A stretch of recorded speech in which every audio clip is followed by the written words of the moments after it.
Bradley Wiggins on the front, me on his wheel. I'm about to attempt to go at his record-breaking speed after never riding a track bike before today. What can go wrong?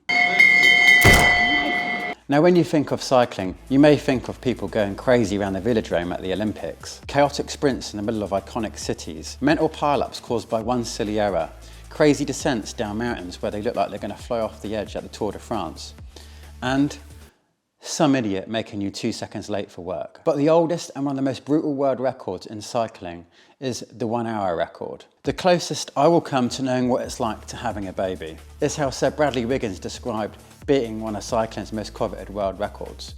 One bike, one rider, 1 hour. How far can they travel in that hour? Well, the first accurately measured record was set back in 1893 by the founder of the iconic Tour de France. He covered 35.325 kilometres, which is just under 22 miles. Today, that record has been beat numerous times. What's the current world record? Lee Pogacar setting a blistering pace and travelling 56.792 kilometres, which is just over 35 miles inside an hour. But you may be more familiar with the previous record holder, UK superstar Bradley Wiggins, doing it back in 2015 at Lee Valley Velodrome. And that is where I am today. Oh, here he is. What a chance of that?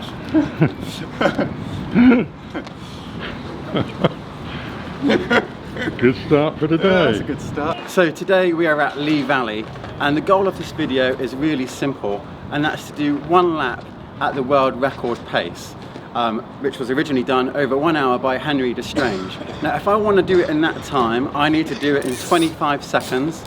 If I want to do it in Bradley Wiggins' time, I need to do it in 16.5 seconds.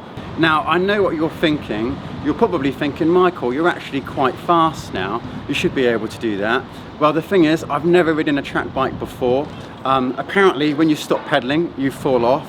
They have no brakes, and the velodrome is super steep. So I'm absolutely crapping myself. And not only that, it's the first time I've done a video in the wild around other people. So yeah, I'm a bit anxious, a bit nervous, and it's going to be really embarrassing if I fall off in front of Bradley Wiggins. So if you think I can do a lap at the hour pace, click like or click a comment below, and it'd be good to hear. Now, to find out what it takes to travel at world record pace, I'm going to have Bradley Wiggins lead me out for my attempt. I'll also be discussing with him the pain he went through to break the hour record back in 2015, what his training was like in the build-up, what he could have done to go further without doing any extra training, and if he thinks it is possible to ride 60 kilometres in 1 hour. I've got a feeling this is going to be extremely painful for me to do a lap at his world record pace. Push! Come on! Push! And to make matters worse, I'm also going to see how close I can get to the flying 200 metre record. Now, Bradley isn't just a former hour record holder. He is a 5 times Olympic gold medalist. On top of that, he's an 8 times world champion in the individual pursuit, team pursuit, the Madison and the road time trial. He also won the Tour de France in 2012 with Team Sky, where he had over a 3-minute gap after 21 days of racing 2,172 miles, which is one of the hardest things on the planet to do. When he did that, he came straight back with his mattress and pillow to ring the bell to start the London 2012 Olympics, jumped on his bike to win the Olympic time trial. So yeah, in terms of cycling, this guy is an all-time great. But what does an all-time great think of Lance Armstrong? Did you ever take banned substances to enhance your cycling performance? Yes. Wiggo's answer may shock you. I'll also ask him about how he would go about beating Tadej Pogacar at the Tour de France this year.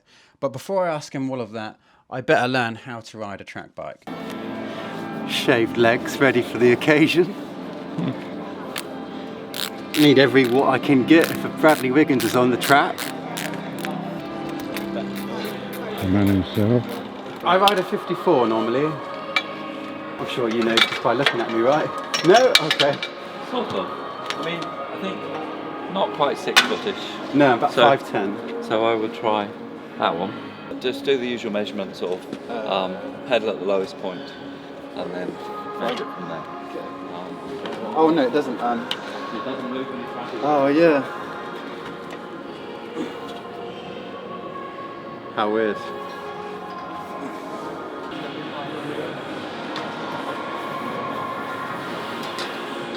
Oh. That's dodgy. Victory will keep pedaling. Yeah? Because those two things will keep happening. So you're going to keep your feet in. You're never going to unclip until you've stopped the bike. The one that will catch you out is if you panic. Do you know what I mean? If you suddenly decide you really want to stop, sort of someone's in front of you and you think, I'll just stop my legs, you will fly past. Okay. Let's go this way. Let's not do that. Yeah. But I think the main one that solves that is look ahead. Easy, faster, maybe faster, and then easing off for the last lap. Right. Yeah? Right. Yeah? Ugh. Right. Go. Ready? It won't matter, you won't catch it. That's so slow. Almost a bit of speed. Come on, get up. Right, a little bit quicker. So whilst I get used to riding this track bike at snail-like pace, let's ask Brad about how he found the hour record and what the training was like. I mean, no, I only you did hated one, the so most, it's not, or- it's not something that, yeah, but I mean, that wasn't pleasant. I enjoyed the training for it, funnily enough. Okay. Yeah, just I'd come in empty velodrome and do half an hour at pace, and I could be away in my own little world. Obviously, something like that, you can't prepare for what it's going to be like on race day. So when I came in and did the hour record on race day, the TV, because it was on Sky, so Yeah. it was pay-per-view on Sky. So I was due to start at 6:30 and TV cameras weren't ready and all those sort of things that added extra sort of, kind of made it a bit more challenging. And obviously getting up on the track and a building full of people. That day we had the building at 26 degrees. We'd had it all week at 26 degrees because that was the optimal temperature to ride through the air. They didn't account for when you put 5,000 people in here or whatever, it went up to 36 degrees by the end of the hour. So it was just a catalogue of errors, and it was that was probably the least. And plus the performance wasn't great. Now, talking of performances that aren't great, let's head back to the track to laugh at myself before we find out how he could have gone faster without any extra training. It's hard to stop. You've got me over here. No, I didn't realise. Stop. Just stop next time. So if you're not going to stop next time. Fly by. What was that like? Trying to stop is really hard. Yeah? Trying to stop is ridiculous. So we've got to do 200 metres for a flying lap in 9 seconds, which is the world record. I don't think I'll be able to do that. That's a bit scary, that. Now, as I struggle to get used to these red and blue lines that get steeper and steeper into the banking, you might be wondering why the hell am I going to go around this track at full gas and try and do a 200 metre sprint? Well, this is Tony. He is a former world silver medalist and arranger of the London Free Day at Lee Valley, and he's come up with a great idea that on the last Friday of October, he's going to host a night specifically to breaking world records. On the Friday night, we will have the men's and women's flying 200 metre record, and we will also have the men's and women's flying Madison kilo record. Now, Brad will tell you, the flying Madison kilo is quite a random world record, but it is actually a world record set by Ed Clancy and George Atkins at Revolution in Manchester in 2014. Now, given how long ago that record was set and how much aerodynamics and everything has moved on, I'm not going to say I guarantee they're going to break it, but you'd like to think with progression and everything else, they're going to break that on the Friday night. Now, I'm proper looking forward to this event. I've been to a track event before and it's one of the best nights out I've ever had that didn't include shots in my eye. And there's not been many of them. I've managed to get a couple of free tickets out of Tony to give away to my subscribers. So if you want to win tickets to go for you and a friend, you just need to subscribe to this channel. So do that now and I'll give you some more info towards the end of the video. That was a bit mad. That's when you said go up to that blue line. I was like, that's really steep. Look, I think the basic thing is go and practice. Yeah. Do you know what I mean? Have a drink, have a rest, go and practice. However you want to work it. Start doing little bits more. If you go underneath the bike, you're in trouble. Right. Because you've lost your sort of emergency exit and stuff. Okay. So just sit slightly higher or something. Yeah. You don't have to overtake them, you can just sit on a different lane. Yeah. You know what I mean? So call me cocky, but I'm getting way more confident on the track bike now, and it's time to practice going up even higher and to the top of the track. But my butthole was telling me this was a stupid idea, but there was no way I was going to allow myself look like a wimp in front of Bradley. I actually had a choice though, look like a wimp in front of him, Or because I was crapping myself so much, clean the crap off my saddle in front of him. No. Bottom right hand corner is my dad, and he's just under 6 foot. So yeah, this is massive. Anyway, whilst I keep practicing and going around the track, let's get back to asking Bradley how he could have gone faster without any extra training, and whether he thinks doing 60 kilometres in 1 hour is possible. I'd hoped to go a lot further than I did, but the air pressure was the highest it had been in London for 36 years, 36 millibar, which was like riding through a treacle. And because they say at altitude it's easier to get through the air. Air pressure's lower, so you travel through the air faster. And, I see, but you know, I think people went away happy that day, and it was a great event. And but I was lucky also because I had a lot a leeway to play with. You know, Dowsett I think had gone 52.9 6 weeks before, and I was hoping to go into 56.5. So I had a 4 kilometre to play with. You know, and had he done 54.3 and I was 100 metres ahead of him with 10 minutes to go, that would have been a different ball game. You know, one of the things with the hour record is there's no second place there. You either do it or you fail. Yeah. And so that prevents a lot of people taking it on in the first place. Whereas when I took it on, the record had been back to zero after Boardman's, you know, kind of record that had laid dormant for 20 years. So, Were you always going to do it here? I wanted to do it in Manchester. Right. Because it was between the Pennines, it was faster. But by then I was being managed by XIX Entertainment, Simon Fuller, and who looked after the Spice Girls and David Beckham, and they wanted to make an event of it, and make money out of it, which they did. Yeah. That aside, you know, things for me, I realised the importance of the hour record. You know, I'd watched Chris Boardman do it, Graham O'Brien, Tony Rominger, Miguel Indurain. Miguel Indurain was here in the track centre that day and came trackside afterwards when I broke it, and he was my hero when I was a kid. Yeah. So it's you know, from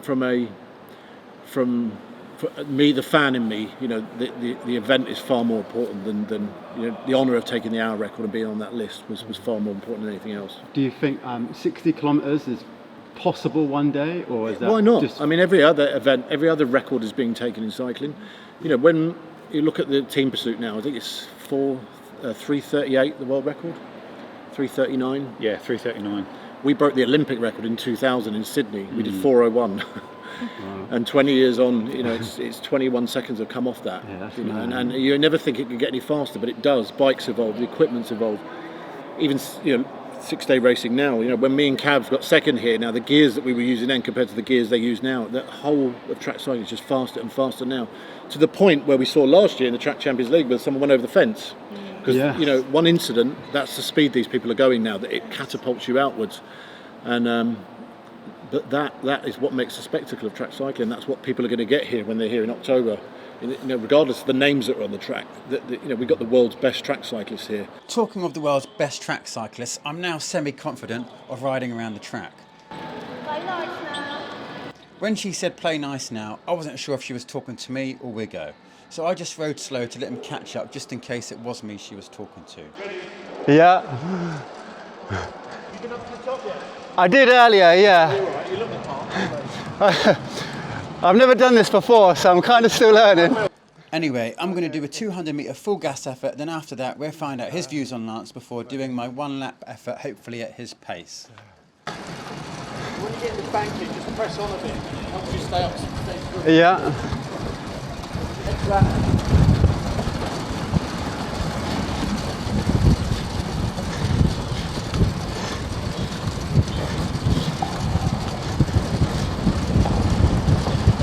Oh, he's fast.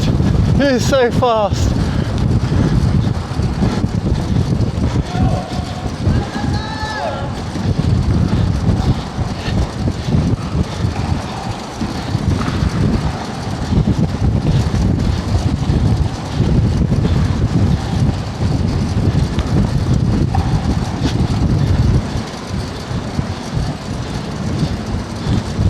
What do you get? What do you get? 14.53. Did I break the world record? Yeah, well, a little way to go yet. I think the thing is you started going fast coming down here. Okay. And really you needed to start much earlier because you can build the speed then. Okay. I mean, it's not something you attack into, you build the speed, you know, so you should be flat out when you come back. Yeah. Not accelerated. What was my time? 14.53. 14.53. Oh, so that's quicker than Brad on the hour record per lap. Hey! Well, no, but you didn't do a lap. Don't get we're timing. Oh, we didn't do a whole lap. Oh no, So it's yeah. probably about the same speed. About the same. Okay, About we'll 40 take that. laps, 15. You know, you're under 16 for every lap, really, so. Yeah, under 16 for every lap. Yeah. So yeah, probably. You've got to hold that for 256 laps. Yeah, that's ridiculous. Yeah, I could do it for that many. Can we do a one lap one in a minute? If you want to. Yeah, we'll do a one lap one in a minute. Right. I want to try and get that one. If you want to, so then I can compare it against. when we do, because we do loads of one lap races. Yeah. So you set off from here, light blue. Yeah. Yeah. Top of the track. You've got to accelerate through there, through the top of the white signs, dive down, and then I'll time it. And then get one one lap. lap build up. Yeah. And then I can tell you, because we have lots of things that we get a few 17s. Yeah. And the occasional 16. So. Okay. I'd be amazed if you ran 16, because if you tried really hard on that one, it'll take half an hour to recover and get all of your energy back. Okay, so it'll be my last attempt. Yeah, but it'll be good recovery if you do. I'll give a couple of minutes. Whilst I have a short rest before attempting my lap at record pace, let me tell you that a few years ago, like Lance Armstrong, I too had testicular cancer. And regardless of whether you hate him or love him, he gave me a lot of hope in that everything was going to be okay for me. For him, it had spread all over his body and he survived. If he could get through it, then I knew I could too. So I had to ask Brad about him. A few years ago, I had testicular cancer. Yeah. And getting through that, looking up to like Lance Armstrong, who had survived it. Obviously, he gets a lot of stick and he's very controversial or whatever. Yeah. But I've Aren't we all? literally Jimmy Savile is. Yeah. But he gave me so much hope that I thought, literally, Exactly, if he can do it, then and that's I'll the be thing. fine. Yeah. But how has your relationship with him been since going through your dark Terrible. I times? was going to say terrible. Good. Really good. But, Really like, good. obviously you're on the Move Look, podcast a Lance lot. did what he did, and again, that was 13 years ago now. The whole Oprah thing, Yeah. But he's a human being, and Yeah. it's a bit disproportionate to what some people get away with, Yeah. But again, people are free to have an opinion on that, how they feel, they do. He's polarising, Lance. Yeah. And he's left an open wound in the sport that took a long time to heal. How has he helped like you over the last He's been fantastic few years? to me, Yeah. He's looked out for me, paid for a lot of my treatment and therapy and things like that. Mm-hmm. He's inspired me to stop drinking, inspired me and gave me hope, gave me a job, and he's been great. And you can only take people how they treat you. But again, that's not, we always have to put a disclaimer in. It's not to condone everything he did with drugs and stuff. Yeah. But he has a right to live his life, and he's got 5 kids, he's got a wife, and it is what it is. People have the right to feel how they want to feel about him. Yeah. So after a short rest, I'm back on the track getting warmed up again, ready to do a lap at Brad's pace. I don't know if you heard him, but occasionally people do laps in 17 seconds. And on the rare occasion, people do it in 16 seconds, which is the hour pace. So that's pretty remarkable that Brad did that for 256 laps, when people rarely do it for 1 lap. This is going to be hard.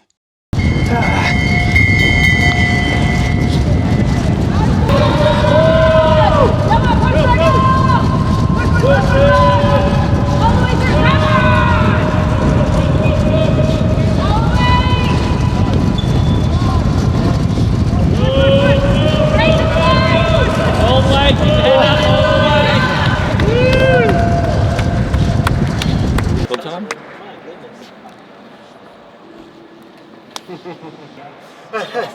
My legs are dead. They were so empty that time. 17.9. 17.9. Oh, That's not bad. okay. Oh, that's hard. Are you going to do a lap? No. Okay. I'm retiring. Retired. My last ride was with Bradley and that's fine. Yeah, go on a high.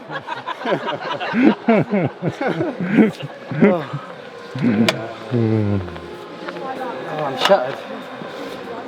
My legs were so empty on that one. Yeah, I think you put a good effort into that. Oh, So it's good. yeah, that was good fun. Enjoyed that.